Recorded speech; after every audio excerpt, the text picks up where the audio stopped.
जी नाज़रीन, असां हिन टाइम ते मौजूद आहियूं प्रेस क्लब झंडो मरी ते, जिते बे news media group of Pakistan जे ऐलानियल विड़ा वरी वसंदा ख़ुशहाल थींदी जी सिंध जे सिरी हेठि जेको आहे हिते सकाफ़ती ॾियारे जो जेको प्रोग्राम रखियो आहे। अचो त हिते मौजूदु जेके माण्हू आहिनि त उन्हनि खां ॻाल्हाईंदासीं। त सर, अॼु जेको आहे बी news media group of Pakistan पारां ऐलानियल सकाफ़ती ॾियारे ते प्रेस क्लब झंडो मरी में अॼु हीउ जेको प्रोग्राम रखियो वियो आहे, इन हवाले सां असांखे महिरबानी। बिस्मिल्लाहिर्रहमानिर्रहीम।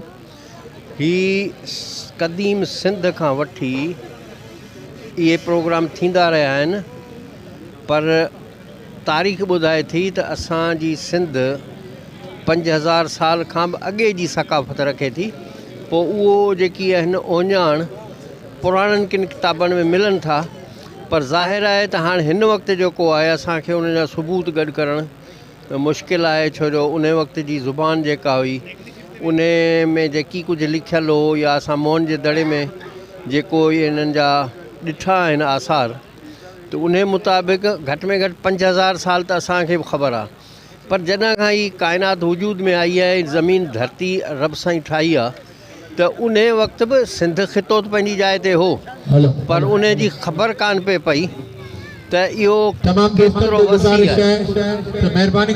हाणे असां इन रिवायत खे बरक़रार रखण लाइ त जी असां वटि मज़हबी जेकी ईदूं आहिनि, असांजूं ईदूं आहिनि या के अहिड़ा ॾियारा आहिनि जेकी मल्हाईंदा आहियूं, त हाणे हीउ हिकिड़ो सुठो क़दम आहे सिंध में जेको ही सकाफ़त जो ॾियारो मल्हाइणु सिर्फ़ु सिंध ताईं महदूद न आहे, पर इंटरनेशनल लेवल ते मल्हायो पियो वञे। इन में लंडन में मल्हायो वियो, न्यूयॉर्क में, ॿियनि शहरनि में, साउथ अफ्रीका में, जिते जिते बि सिंधी रहनि था, उहे चाहे सिंधी मुसलमान आहिनि या ग़ैर मुस्लिम आहिनि, छो जो ग़ैर मुस्लिम काफ़ी सिंधी ॿियनि मुल्कनि में रहनि था।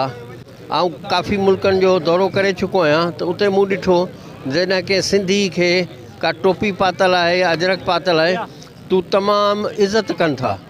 त हीअ असांजे लाइ हिकिड़ो ख़ुशी जो मौक़ो आहे त असां यानी हीउ ॾियारो मल्हायूं धाम धूम सां। ऐं इहो हाणे हिकिड़ी पकी रिवायत थी वई आहे त असां 4 डिसंबर ते जेको ही मल्हाए रहिया आहियूं, उन जे लाइ सॼी सिंध जे अवाम ऐं ॿिए हंधि जिते बि रहंदड़ आहिनि असांजा सिंधी, उन्हनि सभिनी खे मुबारकबाद।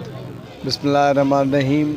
सभ खां पहिरीं त पूरे सिंध वासियुनि ऐं बी न्यूज़ वारनि सभिनीनि दोस्तनि खे ऐं झंडो मरी प्रेस क्लब 8 प्यारो लुंड खे मुबारकबाद ॾियां थो। अॼु की ईद जो ॾींहुं जूं की असांजी जेका सिंध जी सकाफ़त आहे उहा 5000 साल पुराणी आहे, ऐं उन में असां अॼु सभई हिकु साथ ॾेई करे हिकु जेको मिली करे हिकु प्लेटफार्म ते बीठा आहियूं सभु क़ौमूं, त इहो असांजी फतह जो आहे।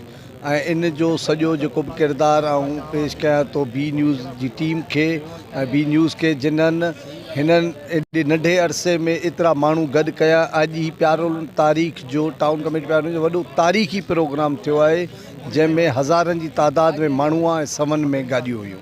अॼु असां बे न्यूज़ पाकिस्तान जा तहे दिलि सां शुक्रगुज़ार आहियूं, जेके हिन कल्चर डे जी ख़ुशी में असां सां बराबरि जा शरीक थिया आहिनि ऐं पंहिंजी सिंध जे लाइ, पंहिंजे मारवाड़नि जे लाइ, पंहिंजे जहांगीरनि जे लाइ जेके राति ॾींहुं कोशान आहिनि। हीउ कल्चर डे असांजो 7000 साल खां तहज़ीब रखंदड़ कल्चर आहे, जंहिंखे उजागर करण जे लाइ अॼु जेको सो असां 4 डिसंबर ते ही भरपूर नमूने सां मल्हाए रहिया आहियूं। शुक्र अल्हम्दुलिल्लाह, बे टीवी पंहिंजे हिसाब सां सिंध जी सकाफ़त खे, सिंध जी तारीख़ खे, सिंध जी तहज़ीब खे महफ़ूज़ करे रही आहे।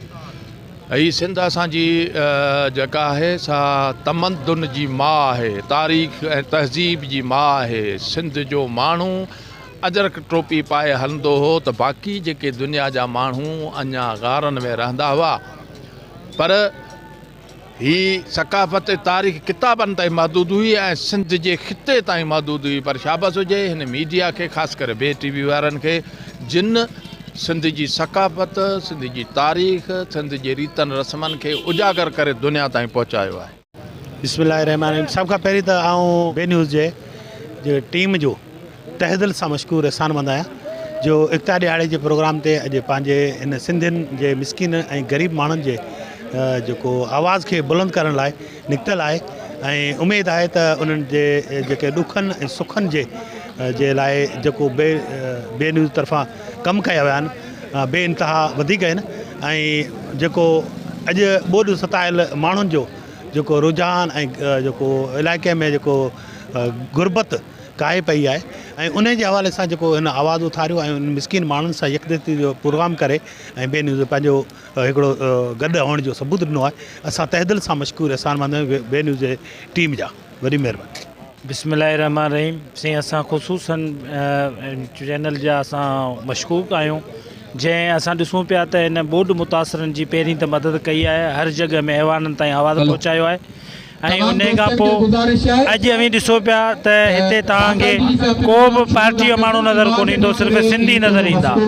पर अॼु हिन टीवी जे ज़रिए हिन न्यूज़ जे ज़रिए ऐं सिंध में रहंदड़ सभिनी खे हिकिड़ी गुज़ारिश करणु चाहियां थो, उर्दू जेके आहिनि ॻाल्हाइण वारा असांजा भाउ ऐं कई ज़बानूं ॻाल्हाइण वारा उन्हनि सभिनी खे गुज़ारिश कंदुसि त अवी सिंध में रहो था, सिंध जा जाइ आहियो ऐं पाण खे सिंधी सॾायो ऐं पाण खे दारिया न सॾायो। असीं तव्हांजा भाउ आहियूं, तव्हीं असांजा भाउ आहियूं, असीं तव्हां सां गॾु आहियूं। ऐं हीअ जेके मेड़ाका आहिनि हीअ अॼु को ॾिहाड़ो न आहे, हीअ असां लाइ अहम ॾींहुं आहे। असीं सभु हीअ असांजे ईद जो ॾींहुं आहे। ॾिसो पिया तव्हांखे हिते को कंहिं पार्टी जो माण्हू नज़र अचे थो? को बि कोन्हे। अॼु असां सभु सिंधी आहियूं ऐं इंशा अल्लाह ताला ईअं ई इहे मेड़ाका थींदा रहंदा ऐं असीं मारवाड़नि सां ऐं मिसकिननि सां गॾु आहियूं। बे टीवी वारनि जो मशहूरु आहियां जो मूंखां इहे हाल अहिवाल पुछनि था। सिंध सदियुनि खां आहे, सिंध ते आफ़तूं ॿोॾूं लोॾा लम्हा ईंदा रहिया आहिनि, पर हिन हींअर जेको हीउ ॿोॾ मुतासिर ॾाढा वीचारा परेशान हुआ ऐं ख़ासि तरह सां असांजे बरसाति त असांखे ॿोॾियो पर असांजी गवर्नमेंट बि असांखे ॿोॾियो ऐं इन करे इन खे मायूसी खे ख़तमु करण लाइ बे टीवी मीडिया ऑफ पाकिस्तान वॾो प्रोग्राम कयो आहे ऐं माण्हुनि खे शूर ॾिनो आहे ऐं इंशा अल्लाह ताला बे टीवी इहो प्रोग्राम हमेशह कंदी रहंदी ऐं माण्हुनि में शूर ईंदो रहंदो। बे जेको अखर आहे उन जे हेठां जेको नुक़्तो आहे उन सां बिस्मिल्लाह शुरू थिए थी त बे टीवी इंशा अल्लाह बिस्मिल्लाह सां शुरू थी आहे ऐं इहा अॻिते कामयाबु ईंदी। अलाह कंदो त असां सिंधी माण्हू बे टीवी सां पूरो साथ ॾींदासीं।